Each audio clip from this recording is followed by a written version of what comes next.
You want to know what $55,000 sounds like rolling into a driveway? It sounds almost exactly like your daughter's voice at 9 in the morning, telling you she can't spare $280 for your blood thinners. Same day, same wallet, same woman who said she loved you. But I'm getting ahead of myself.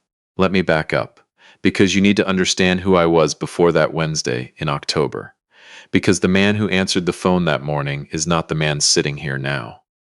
My name is Gerald Holt, 63 years old. I spent 32 years as a licensed electrician with the union out of Terre Haute, Indiana, pulling wire through half the commercial buildings downtown, training apprentices who now run their own crews. The kind of work that wrecks your body slowly, so slowly you almost don't notice, until one morning you try to get out of bed and your right hip says no.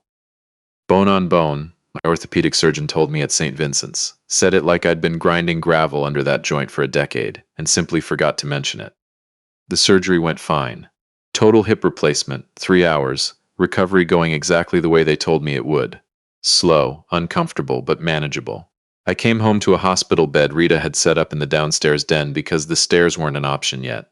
Rita's been my wife for 38 years. She's a practical woman. The bed was ready before I even got discharged. The problem came 4 days after I got home. My insurance company kicked back authorization on my blood thinner medication. Lovenox, the injectable kind you use after hip surgery to prevent clots. This is not optional medication. This is the kind where if you don't take it, you throw a clot and die in your own den while the football game is on. My discharge pharmacist was clear about that. My surgeon was clear about that. The pharmacy called and said the prior auth was still processing. Until it cleared, my 10-day supply was $280 out of pocket. I want to be honest here because I know how these stories go. People assume the older man asking for help is broke, desperate, doesn't know what he's doing. I wasn't broke, not even close. I had money in savings. But our direct deposit from my union pension had gotten kicked back. A banking error after I switched accounts, and the correction was 5 business days out. Rita's account had grocery money and utility auto pays queued. I could have pulled from savings, but it meant a wire transfer that wouldn't clear until the next morning, and the pharmacist needed payment before end of business to start the insurance override paperwork. I needed $280 by 3 o'clock that afternoon. So I called my daughter. Carla is 35. She and her husband Spencer have a house in Greenfield, about an hour east of us. Spencer works in commercial real estate finance. I'll be honest, I've never fully understood exactly what he does, but it pays well. They have 2 little girls, 8 and 5. Beautiful kids. Rita lives for those 2 girls. I said, "Honey, I hate to ask, but I'm in a bind with this prescription. It's $280. I'll pay you back next week when the pension clears. I just need someone to call in a card number to the pharmacy." There was a pause, not a long one, but I've known that voice for 35 years. I know when it's real and when it's performing. "Oh, Dad." She said it soft, like she was actually sorry. "Spencer and I have been so careful this month. The girls' school fees hit and we've got the HOA payment, and I don't think I can do that right now. Can you try the hospital's financial office? They sometimes have programs for this." The hospital's financial office. For a payment that was less than most people drop on a weekend trip. I said sure, I'd figure something out, and I hung up. That's what I always say. I'll figure something out. 32 years of union work, and I still can't make myself put my own need into a sentence and hold it there long enough for it to matter. Welcome to Dad's harsh revenge. Get comfortable. This one goes somewhere you won't see coming. Hit that like button and drop a comment below letting me know where you're watching from. I called the hospital financial office. They were helpful and polite, and told me the earliest they could process emergency medication assistance was 72 hours. Rita made some calls. Her sister couldn't get to the bank in time. In the end, Rita drove to the pharmacy herself, put the $280 on her debit card, and we shuffled the grocery budget around to cover it. We managed. But I want you to hold that number for a minute. $280. Because by that same afternoon, it was going to mean something completely different. Rita came back at 11:30. I took my first injection sitting in that hospital bed in the den, watching the leaves come down in the backyard. We figured it out, I thought. That's what we do. At 3 in the afternoon, Rita called me from the front window. Gerald, come look at this. Carla and Spencer at Audrey's. Audrey is Spencer's mother. She lives 4 houses down. It's actually how Carla and Spencer met, years back, when Spencer used to visit his mom and Carla was next door helping Rita with the garden. Nice woman. Quiet. We've always gotten along fine. I got up carefully, still on the walker, and made my way to the window. There in Audrey's driveway sat a brand new Tahoe. Gunmetal gray, chrome package, paper dealer plates still in the back window. Spencer was standing next to it grinning like it was Christmas. Carla had her phone up, sideways, recording. Audrey was pressing both hands to her mouth, while the 2 granddaughters bounced around her ankles like the whole world was made of good news. $55,000. I knew that number because Spencer had mentioned it 2 months before, when I'd asked if they were thinking about something for Audrey's 65th birthday. That he was looking at a Tahoe and it was right in the range we're thinking. I hadn't given it another thought until that exact moment with the curtain, pinched between 2 fingers. $280. Denied at 9 in the morning. $55,000. Delivered at 3 in the afternoon. Same month, same budget, same daughter who told me she was watching every single dollar. I let the curtain fall. I didn't say anything to Rita. She was already talking about how lovely it was, how sweet, how Audrey's face lit up. I stood there doing arithmetic I hadn't asked to do, and I felt something settle into my chest. Not hot, not sharp, just heavy. The kind of weight that comes right before a man makes a decision he's been putting off for years. I went back to the den. I sat through the afternoon, through dinner, through the evening news. Rita asked if I was all right. I said I was just tired. That night, after she went upstairs, I reached under the hospital bed for the accordion folder I keep important papers in. I found a yellow legal pad, clicked my pen, and wrote 4 words. October 14th, 280 denied. I didn't know yet what I was going to do with that line. I just knew I wasn't ready to forget it. The part that surprised me most, looking back, was that I wasn't angry at Spencer. Spencer is who he's always been, a man who measures his own worth by what the people around him think of him. That Tahoe wasn't a gift to his mother. It was a performance for his wife's family, proof that he belonged in a certain kind of room. I understood Spencer fine. What I couldn't understand was Carla, my daughter. The little girl I drove to the ER at 2 in the morning when she was 9 and broke her wrist falling off a trampoline. The same girl I paid 2 sets of college tuition for when she switched majors halfway through. Not a loan, a gift, because that's what fathers do. She had heard my voice that morning. She knew I'd just had surgery.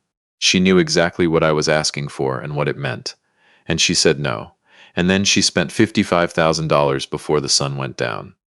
That's not a budget problem. That's a decision. I didn't say a word to Carla about any of it. I went quiet the way I always go quiet, not angry quiet, just the kind where you start keeping your own counsel about certain things. Rita noticed something was off and didn't push. 38 years, she knows the difference between tired and something else. 4 days after the Tahoe arrived, there was a knock at my front door. Not Carla's knock. Hers is 2 quick taps and she's already turning the handle. This was deliberate. 3 slow knocks, spaced apart. I opened it and Audrey Wells was standing on my porch without a coat, like she'd come over in a hurry. She had a folder in her hands, the kind you get from a bank or a title company. Her face had something in it I'd never seen before, not quite distress. More like someone who found something they wish they hadn't, and can't figure out what to do with what they're holding. "Gerald," she said, "I'm sorry to come over like this. I need you to look at something." I told her to come in. She shook her head. "I'd rather not. I just need you to take this and read it before Spencer stops by Sunday." She held the folder out. I was looking for the Tahoe's title. I wanted to check the registration before I transferred my insurance over. I found these in his home office instead, in a file with your name on the tab. I took the folder. She looked at me for a long second with something on her face that was almost an apology. Not for herself, but for her son, and for the particular shame that settles on a mother when she has to be the one who hands you proof of what her child did. "I didn't know," she said quietly. "I need you to know that." She walked back across the street. I stood on my own porch in the October cold, and then I went inside and sat at the kitchen table and opened the folder. It took about 90 seconds to understand what I was looking at. Home equity line of credit application, my address, my name. My social security number, the one Spencer gotten 2 years before, when he'd offered to help me sort out a tax filing issue, and I'd handed him the folder without a second thought, because he was my son-in-law and I trusted him the way you trust family before family gives you a reason not to.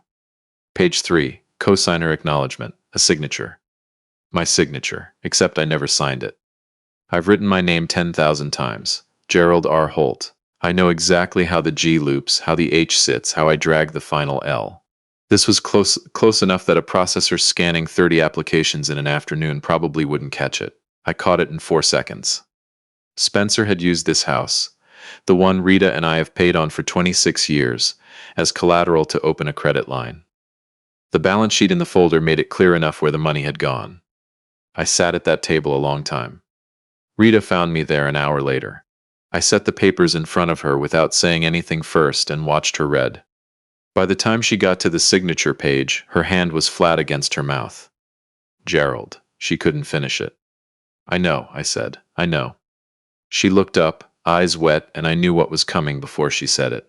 I know my wife, and I know her fear. The fear that if we push this, if we say the wrong thing, Carla will pull away and take those 2 little girls with her. It had happened once before, 2 years ago, a 2-month stretch, where Carla said she needed space, and Rita didn't see the girls at all. It had nearly broken her. Please, Rita said. She gripped my hand across the table. Please, Gerald, let's just talk to them privately, work it out as a family. I can't go through that again with the girls. I cannot. I looked at my wife. 38 years. I loved her completely, including the fear, including the part of her that was asking me to do the wrong thing to avoid a harder conversation. I hear you, Rita, I said, and I meant it. But I'd already decided. I called my attorney Monday morning. Robert Ainsley, out of a firm on Ohio Street. Good man, straight shooter, been handling my business for 15 years. I laid out what I had and asked him what my options looked like. He told me 2 things. 1, the forged signature constituted bank fraud and identity theft.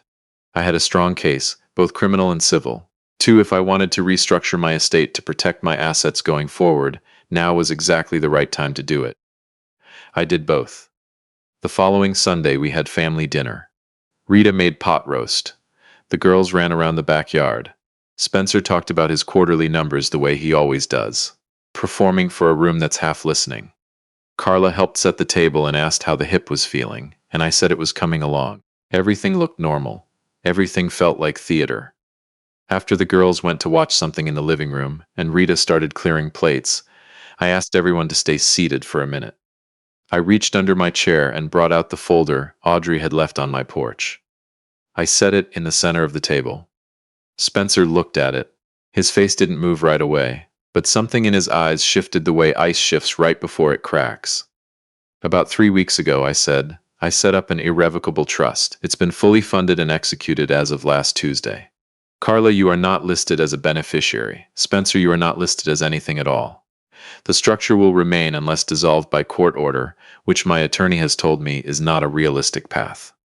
Spencer opened his mouth. I held up one hand and he stopped. This house, I continued, has a home equity line of credit application attached to it. My name is on it as cosigner. My signature appears on it, notarized and filed with the lender, and I never signed it. The room was completely still. The cartoon playing down the hall felt very far away. Spencer's voice came out pressurized, tight. This is insane. You're going nuclear over a cash flow situation. Plenty of people leverage home equity. With someone else's name, I said, on someone else's house. He didn't have anything for that. Carla's voice, when it came, was barely above a whisper. Spencer, tell me that's not real. Tell me you didn't do that. He didn't answer her. I looked at my daughter, not with anger. I was past the hot part of it and into something quieter and more final. You told me you couldn't spare $280 for my blood thinners, I said. I spent that morning figuring out how to get my medication before 3 o'clock so I didn't throw a clot in my own den. By afternoon, you were filming your husband hand-deliver a $55,000 truck. I have spent 3 weeks trying to understand how those 2 things live in the same person, Carla, and I still can't get there. She started to cry. Not the kind that's asking for something. Just the kind that comes when something you've been holding in your chest for a long time finally breaks open. Rita sat very still. I looked over at her once and she was watching Carla with an expression I hadn't seen before.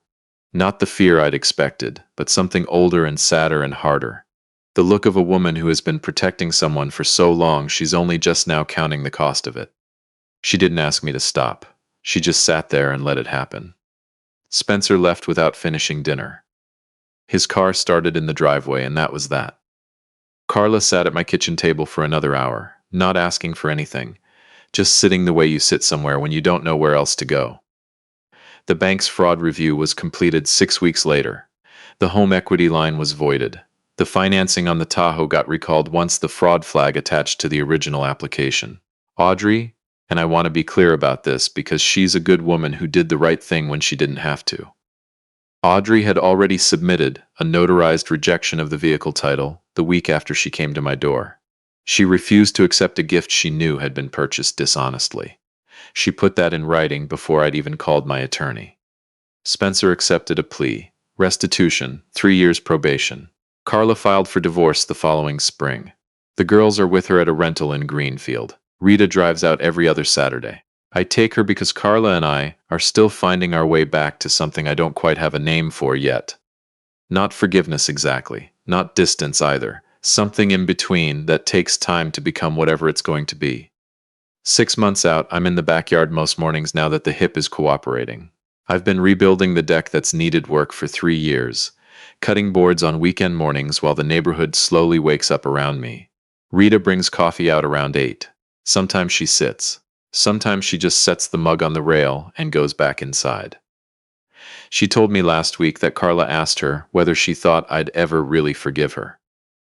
I thought about that for a while before I answered. The door's not locked, I said. But Carla knows what it costs to open it, and I don't mean money. I mean the kind of honesty that doesn't have an audience. When she's ready to have that conversation, I'll be right here on this deck.